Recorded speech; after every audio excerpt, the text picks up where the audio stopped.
Winter 1944. In the chow line of an American POW compound, one of more than 700 scattered across the United States, holding over 425,000 Axis prisoners, a newly captured German laughs at the squat cardboard K. Breakfast, he assumes, will be ersatz.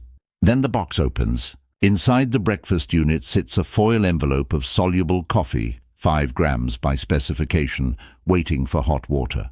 The aroma rising from the tin mug is unmistakable. A chocolate ration appears as well, not as propaganda but as inventory. What he mocked a minute ago now tastes like victory built on logistics, calories, and heat. According to the 1929 Geneva Convention, prisoners' rations must equal the quality and quantity issued to the detaining powers' depot troops. American policy adopted that standard, and many camps executed it faithfully. At Camp Bowie, Texas, records describe POWs cooking and serving the same food rations as U.S. Army troops and tending a 125-acre garden to supplement produce. For men emerging from late war shortages, hot coffee and occasional chocolate were more than comforts.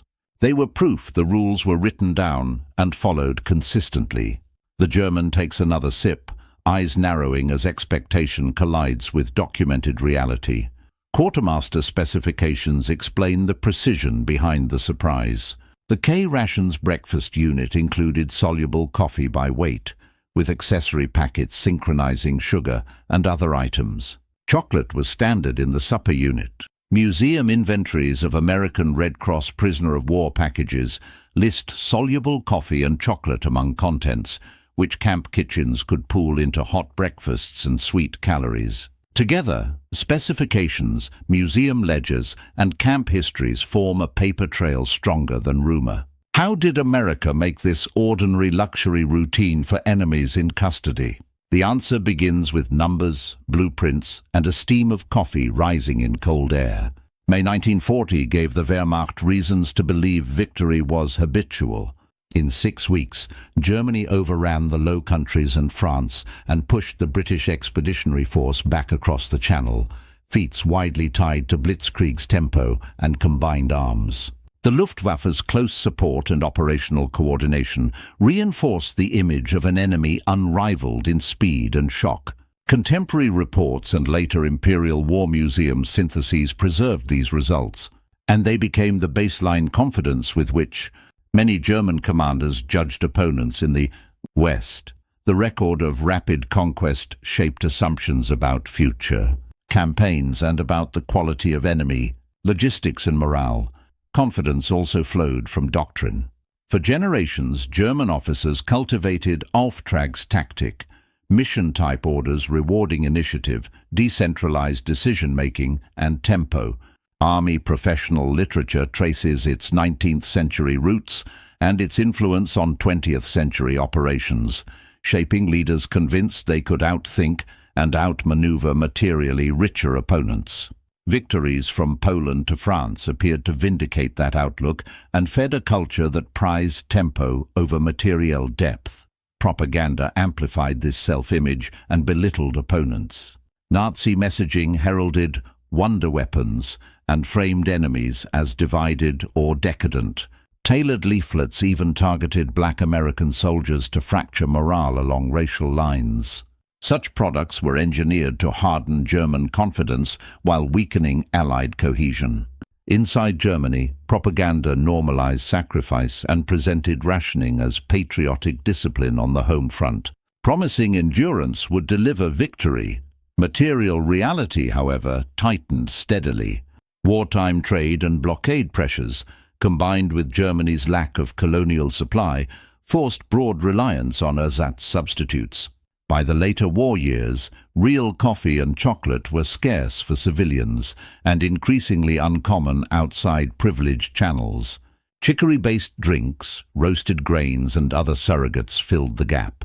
The practice had precedent under earlier blockades and resurfaced under intensified wartime rationing and propaganda that framed shortages as necessary sacrifice. This mixture of triumph, doctrine and messaging formed the enemy context encountered in American POW compounds. Men who had marched behind rapid victories and internalized mission-type leadership also lived with a daily culture of substitutes and shortages. It shaped expectation that American boxed rations would be soulless and ersatz, that the enemy's material plenty masked softness. When those prisoners later opened a U.S. breakfast unit and met measured portions, genuine soluble coffee, and the occasional chocolate bar, the shock utterly collided with habits formed by doctrine, propaganda, and years of ersatz scarcity. America entered mass POW administration with little precedent for the scale it would face. Between 1942 and 1945, 425,000 German captives reached the United States and were dispersed to hundreds of base and branch camps nationwide. The office of the Provost Marshal General had to create guarded compounds, medical services, kitchens and work programs, while a global war strained shipping, manpower and food. Geneva's 1929 rule was non-negotiable. Prisoners' rations must equal the quantity and quality issued to American troops at base camps. That legal flaw set a high logistical bar for every commander and quartermaster involved. The to-do list was exacting. Camp staffs needed barrack space, heat, sanitation, mess halls, and inspection routines. Quartermasters needed rail cars, trucks, storage, and standardized menus. Auditors needed regulations with enforcement. Public optics added pressure. Newspapers and neighbors asked why enemy soldiers were getting hot coffee and occasional chocolate, while families counted ration coupons. Policy nevertheless held for reasons both moral and practical. Compliance protected American POWs overseas, reduced unrest, sustained productivity on farm and timber details, and reinforced the United States' claim to lawful conduct. The documentary record shows routine and friction. Quartermaster histories describe operational rations that embedded coffee and chocolate in standardized issues. Museum catalogues of prisoner-of-war parcels list soluble coffee among contents that camp kitchens could pool. At Camp Bowie, Texas, records state that Germans cooked and served the same food rations issued to U.S. troops and tended a 125-acre garden to bolster vegetables.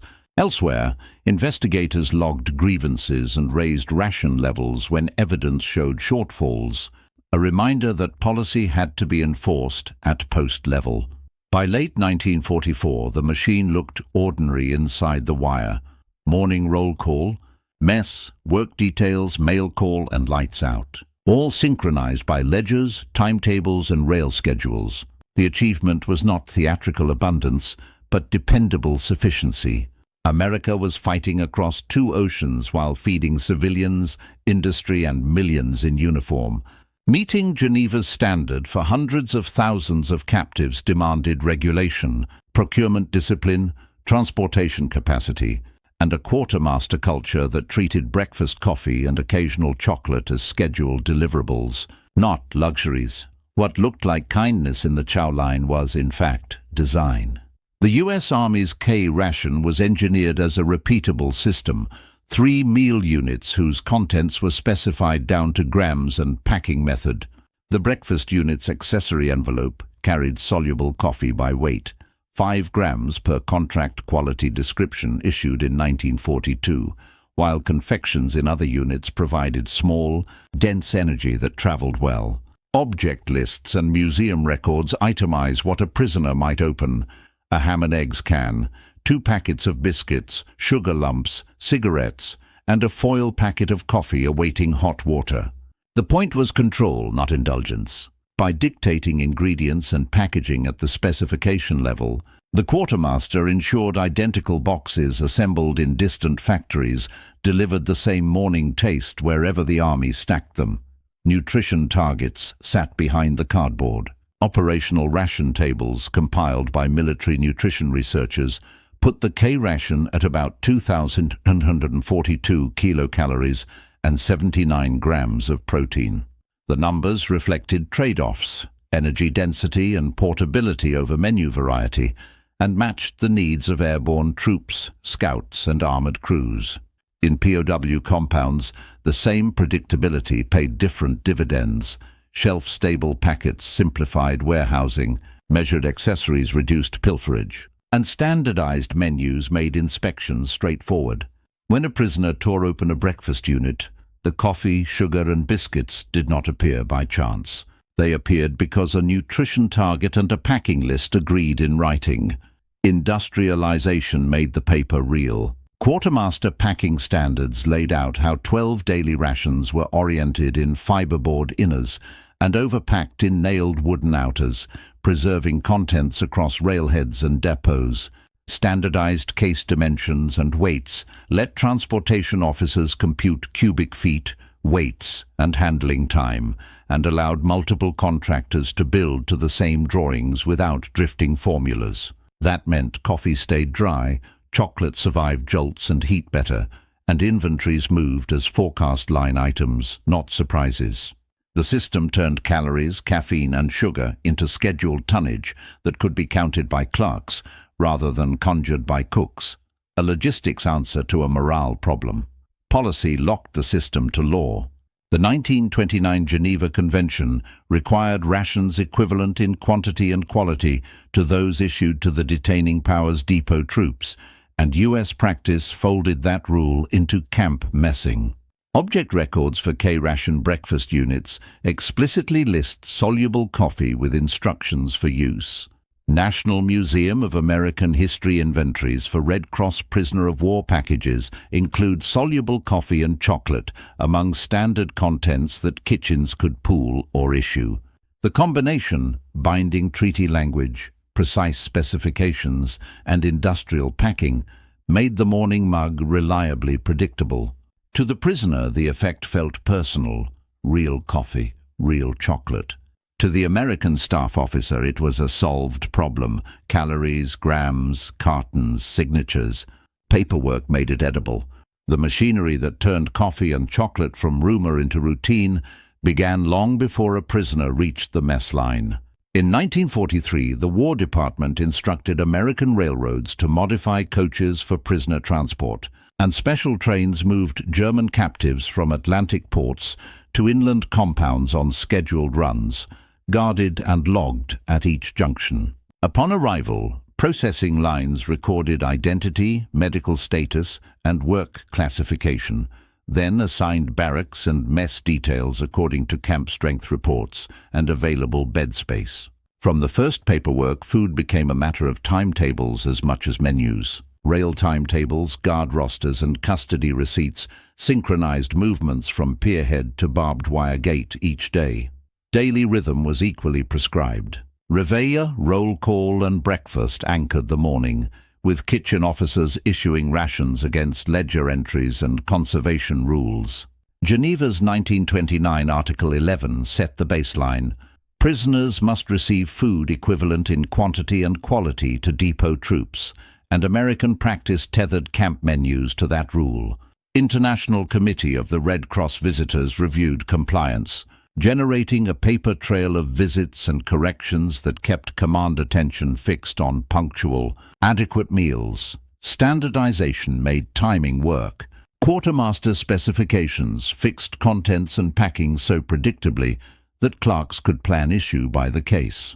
The 1942 CQD 28B listed 5 grams of soluble coffee in the K-ration breakfast accessory packet, and the 1945 CQD 28H described how 12 K-rations stood on end in a fiberboard inner and a nailed wooden outer. When a camp requisitioned cases, it was requisitioning minutes: how long to heat water, how many mugs to fill, how many packets to open.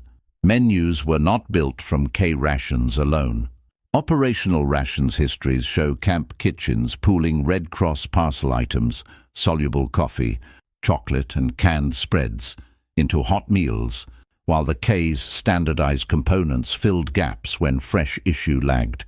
That combination let mess officers keep breakfast punctual even as work details departed for farms, timber camps, or local industry.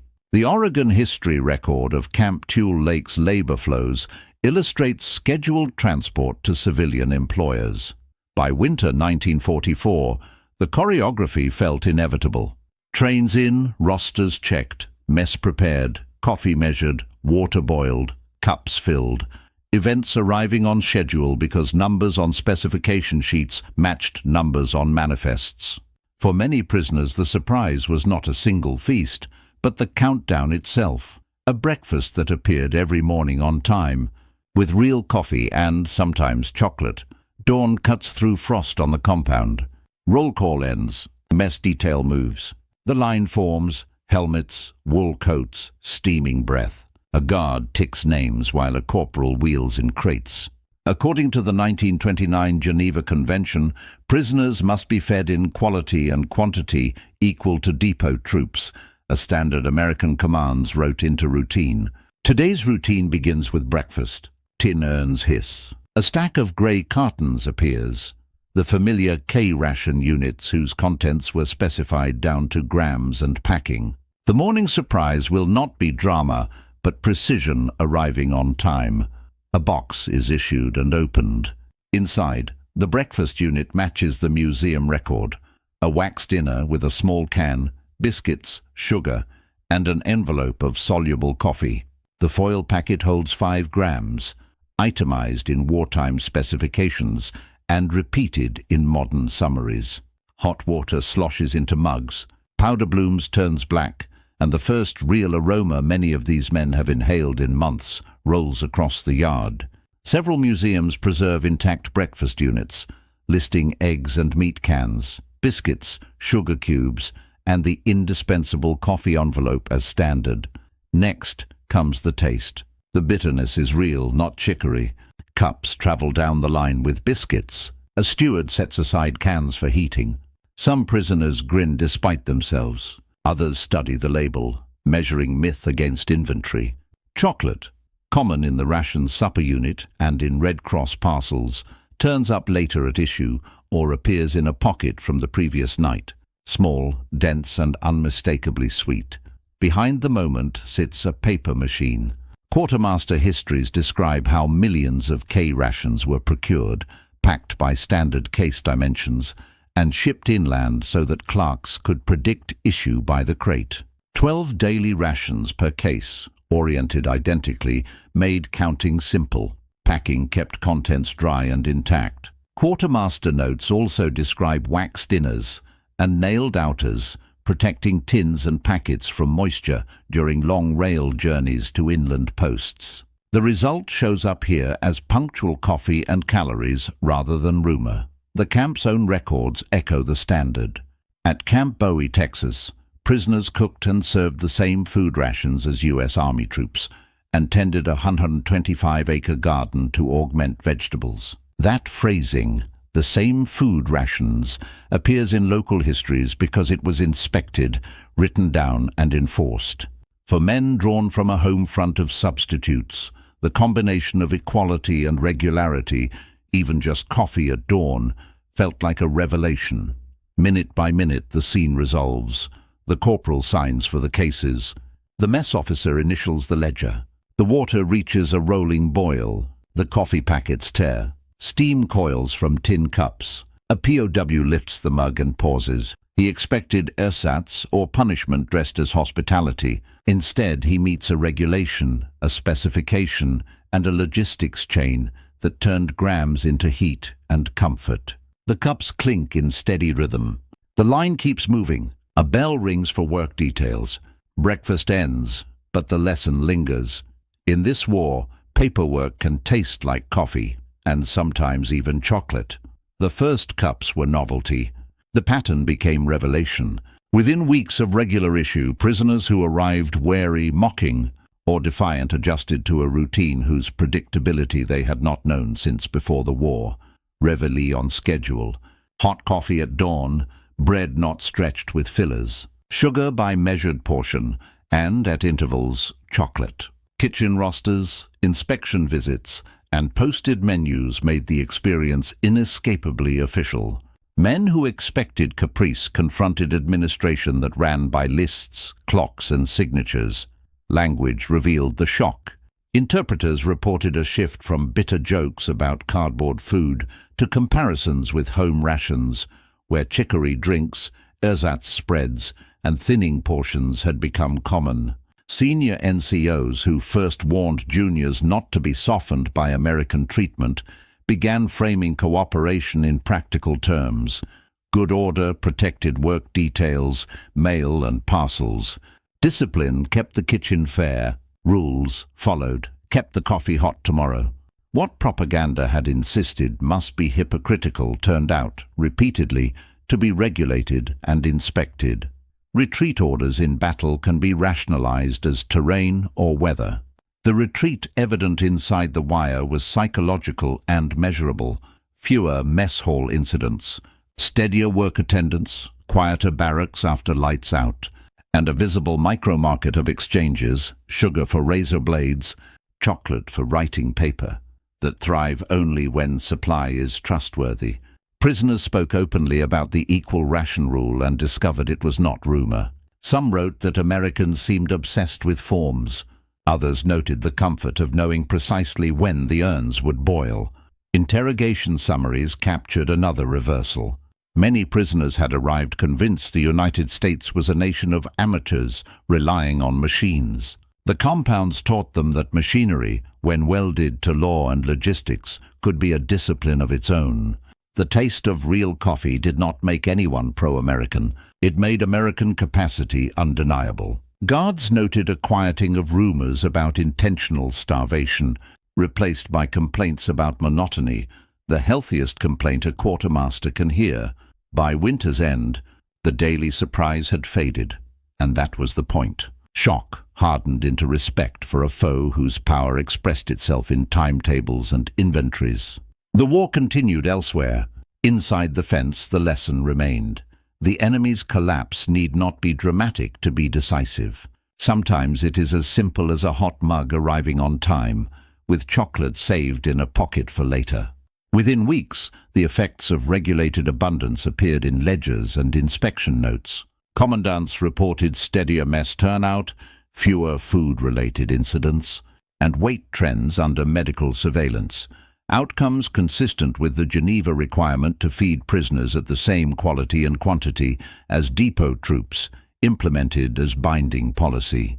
Article 11 ceased to be rhetoric and became a timetable.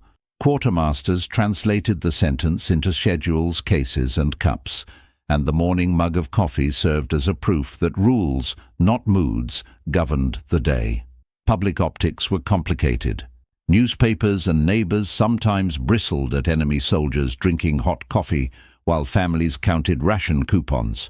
Yet the bargain held because the camps paid dividends. Prisoners worked farms, timber camps and processing plants under controlled programs that relieved manpower shortages, while inspections kept treatment within treaty bounds.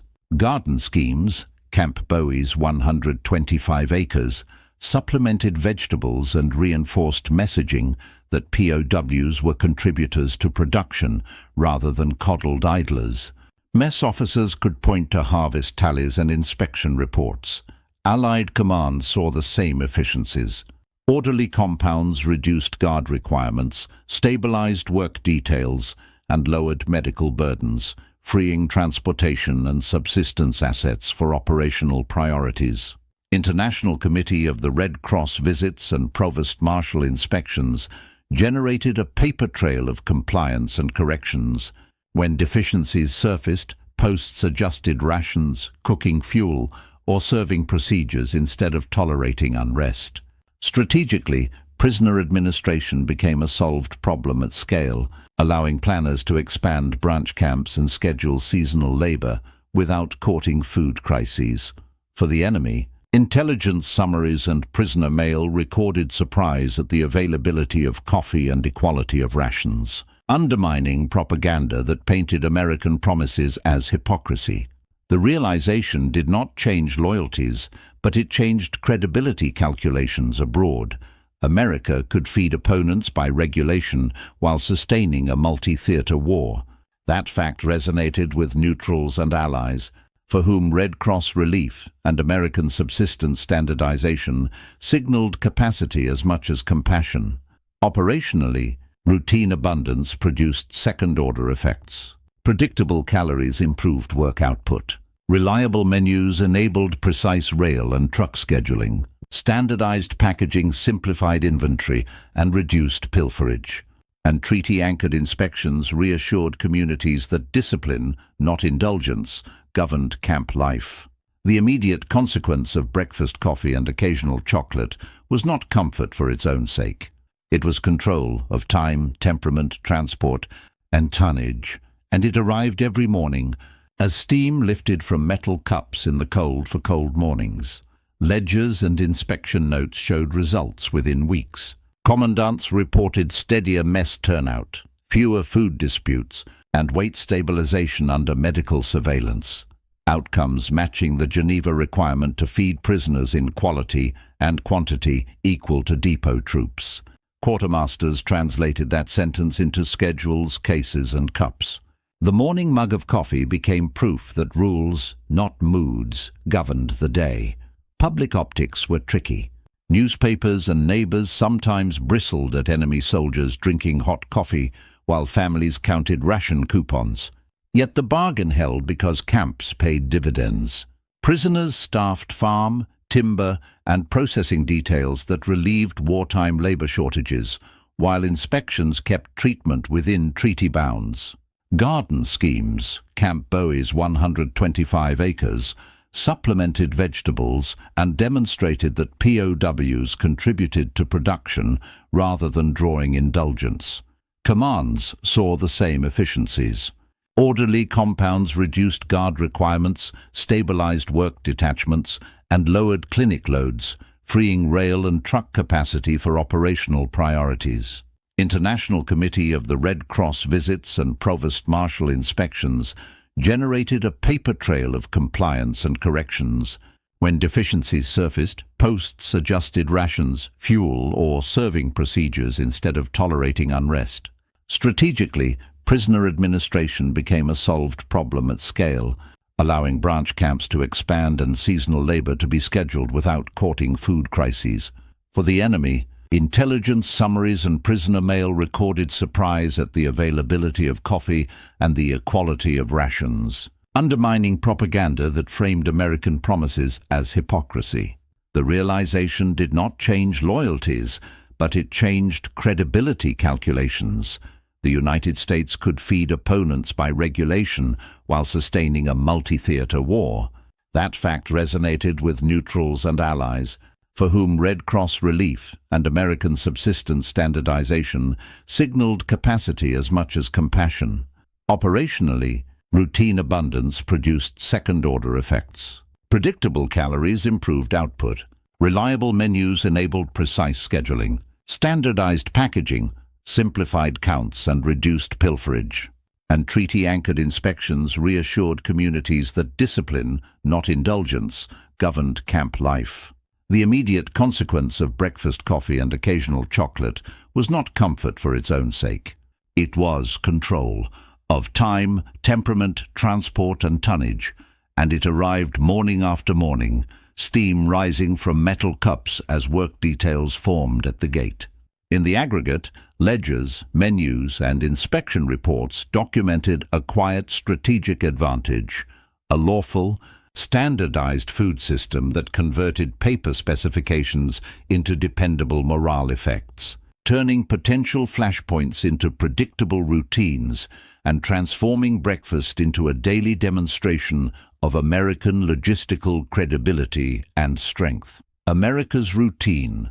POW breakfasts carried a legacy beyond comfort. They proved that logistics, law, and nutrition could be fused into policy and enforced at scale. The 1929 Geneva Convention's mandate that prisoners receive food equal in quality and quantity to depot troops was not rhetorical. U.S. authorities translated it into ration tables, inspection checklists, and procurement targets. Legitimacy was sustained by ledgers as much as fences, and that paperwork made treatment predictable to both sides, embedding humanitarian constraint within daily administration. This approach influenced later expectations for detainee care and became a reference point for post-war standards in Allied militaries. The technical legacy was equally tangible. Quartermaster histories and specifications that itemized coffee, chocolate, calories, and packing dimensions in repeatable units established a template for American subsistence, clear nutritional objectives, modular packaging and transport-ready cases. From K and 10-in-1 rations, the lineage runs through Cold War field rations to today's MREs and unitized group rations, governed by energy and protein standards and evaluated by military nutrition science. Designing rations as logistics artifacts, counted by case, protected by fiberboard or wood and forecast, became doctrine, not convenience. A humanitarian precedent also endured. Museum inventories of American Red Cross POW packages list soluble coffee and chocolate among standard contents, showing how voluntary relief synchronized with government subsistence to deliver reliable outcomes in captivity. That public-private rhythm, standardized lists, declared weights and verification, shaped later disaster and conflict relief models that prize documentation and delivery. It reinforced the norm that third-party logistics can amplify compliance with treaty obligations and stabilize camp life without undermining military objectives, a lesson absorbed by post-war relief organizations and commands alike. There was a narrative legacy too. Post-war testimonies and scholarship describe initial skepticism among German prisoners, giving way to respect for the consistency of American feeding and inspection. During European reconstruction, those recollections circulated alongside aid, subtly recasting American power from mere abundance to administered fairness. Arnold Kramer's synthesis situates the US POW system as a laboratory where logistical competence met treaty constraints and proved scalable across hundreds of camps and hundreds of thousands of men, shaping how later historians assess American capacity. Simon & Schuster +1. Importantly, the policy logic endured because it worked. Measured equivalence in rations reduced unrest, improved labor output, and simplified transport planning. Commanders learned that subsistence precision is a control mechanism, not a luxury. When modern doctrine states that operational rations sustain health and performance, and when detainee standards demand adequate recorded nutrition, these echo a wartime discovery. Credibility tastes ordinary. In that sense, a prisoner's first smell of coffee and the bite of chocolate marked more than generosity. They signaled a system where calories, grams, and cartons became instruments of law, logistics, and legitimacy. In the end, our story is not about a sweet tooth. It's about paperwork, power, and promises kept. The United States held roughly 425,000 German prisoners in hundreds of camps across the nation, an undertaking that turned law into logistics and breakfast into proof. Contemporary estimates list more than 700 POW sites across 46 states, from Maine to California, inclusive. According to the 1929 Geneva Convention, POW food had to be equivalent in quantity and quality to that of the detaining power's depot troops. U.S. authorities translated that sentence into ledgers, inspections, and standardized menus. Coffee and chocolate were not kindness. They were compliance. The specifications were literal. The K-Rations breakfast unit carried a foil envelope containing about 5 grams of soluble coffee, while the ration's daily energy was measured at approximately 2,842 kilocalories, numbers you can trace in quartermaster documents and nutrition tables. Red Cross Food Package Number 10 added soluble coffee and chocolate to the pipeline, giving camp kitchens ingredients to pool into hot, punctual mornings. When a prisoner opened a box and inhaled real coffee, he met a treaty and a supply chain at once. This mattered beyond the wire. Dependable rations reduced unrest, stabilized work details, and freed transport for operations. At places like Camp Bowie, Gardens, and same food rations as U.S. Army troops appeared in the records because inspectors could verify them. For a nation fighting across 2 oceans, the ability to feed enemies by regulation while sustaining global campaigns became its own demonstration of capacity, quiet, measurable, and hard to refute. Here's the lesson to carry forward. In modern war, credibility tastes ordinary. It tastes like coffee that measures 5 grams, chocolate logged by the ounce, and calories that add up on a nutrition table because law made them add up. If this evidence-driven approach to history resonates with you, subscribe and share to support more research-anchored documentaries. Next time, we'll follow the paper trail of another impossible feat of American logistics, the undersea fuel lifeline known as Pluto, how engineers pushed petrol beneath the English Channel and changed the tempo of war. See you there.